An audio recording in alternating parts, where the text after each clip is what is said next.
बिस्मिल्लाहिर्रहमानिर्रहीम। अस्सलाम वालेकुम। मैं हुसैमा। तो ईद की आमद है, बकरा ईद की, तो उसके लिए कुछ रेसिपीज़ चाहिए होंगी हमें।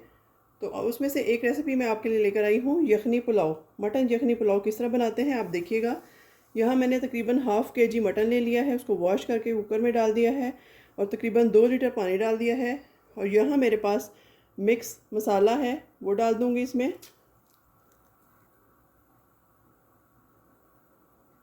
बहुत आसान सी तरकीब है इसकी। और यहाँ पर 1 टेबलस्पून मैं नमक ऐड कर दूँगी इसमें। और ये मेरे पास लहसुन अदरक है साबुत, ये डाल दूँगी इसमें।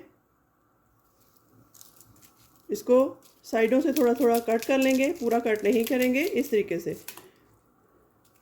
बाद में हम इसको छान लेंगे कपड़े की मदद से या जाली की मदद से। तो ये डाल दूँगी इसमें। बस जी यही चीज़ें इसमें जाएंगी। अब हम अपने कुकर को बंद करते हैं।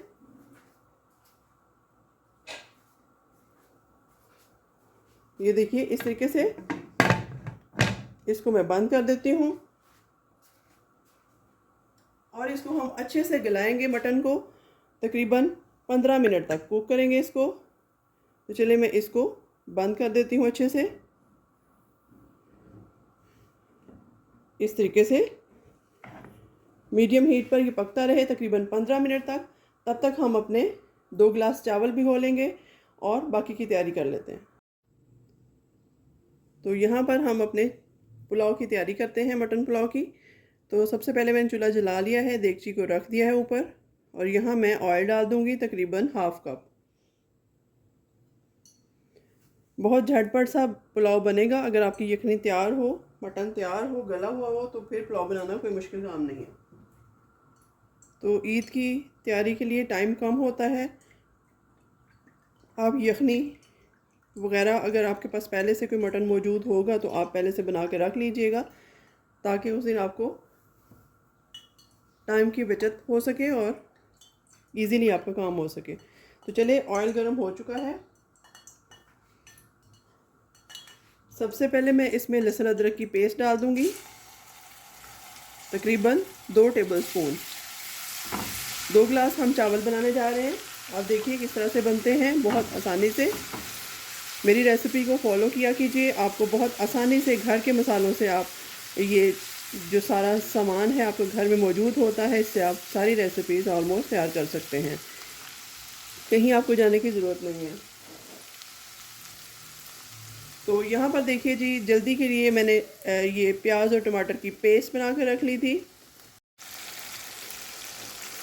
तो इसकी हम बुनाई करते हैं बहुत अच्छे तरीके से। इसको ब्राउन करेंगे, तकरीबन 4 से 5 मिनट इसको कुक होने में लगेंगे। मैंने साथ ही टमाटर और प्याज ब्लेंड कर दिया है ताकि हमारे टाइम की बचत हो सके। तो चलिए 4 मिनट इसको पकाते हैं, फिर इसमें स्पाइसेस ऐड करेंगे। जैसे जैसे ये कुक हो रहा है इसमें हम अपने सारे स्पाइसेस ऐड कर देते हैं। धनिया और हरी मिर्च के अलावा हम सारी चीज़ें इसमें ऐड कर देंगे। नमक, मिर्च, हल्दी, सूखा धनिया, गरम मसाला, ये सब चीज़ें इसमें हम ऐड कर देंगे।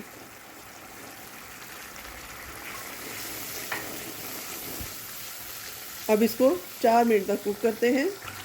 जैसे जैसे ये कुक हो रहा है यहाँ हम मटन, जो बॉयल्ड मटन था वो ऐड कर देंगे। इसको मैंने छान लिया था,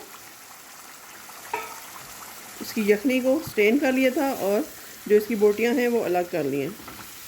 तो चलिए अब साथ साथ हमारा गोश्त भी कुक होगा और मसाला भी हमारा अच्छे से कुक हो जाएगा। 5 मिनट तक इसको और कुक होने देते हैं, उसके बाद देखना क्या करते हैं। तो यहाँ पर मसाला हमारा तैयार है। थोड़ा सा धनिया और हरी मिर्चें इसमें डाल देंगे खूबसूरती के लिए।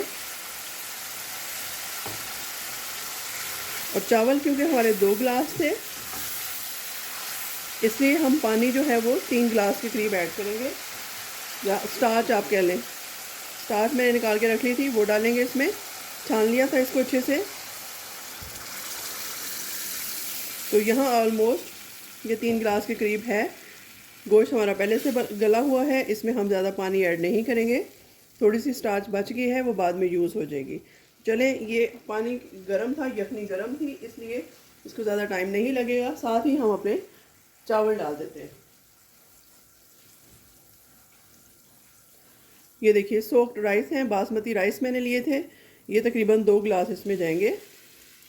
पानी बहुत ज़्यादा नहीं हम ऐड करेंगे, पानी कम डालेंगे इसमें। पानी का रेशो मैंने आपको बताया हुआ है कि जितने चावल हैं उससे 1 गिलास ज़्यादा आप पानी ऐड करेंगे। अगर आपके 1 गिलास चावल हैं तो आप 2 गिलास पानी ऐड कीजिएगा, इससे ज़्यादा नहीं, वरना आपके चावल टूट जाएंगे और सॉफ्ट हो जाएंगे। तो चलें इसको कुक होने देते हैं राइस के 80% गलने तक। तो यहाँ पर देखिए 80% चावल हमारे कुक हो चुके हैं। इसको हल्का सा हिलाएंगे। बस ये दम के लिए अब तैयार है हमारा पुलाव। हीट को बिल्कुल स्लो कर देते हैं और इसके ऊपर थोड़ा सा खूबसूरती के लिए मैं ज़रदा रंग ऐड कर दूंगी कहीं कहीं पर। ये ऑप्शनल है, अगर आप चाहें तो ना करें, अगर चाहें तो कर लें। तो धनिया और हरी मिर्चें पहले से डाल दी थी। अब इसको हम दम लगा देते हैं तकरीबन 6 से 7 मिनट के लिए। उसके बाद देखते हैं कि हमारी फाइनल लुक क्या बनती है। तो चलिए जी, यहाँ दम हो चुका है चावलों का, पुलाव का। इसको हटा के देखते हैं क्या पोजीशन है।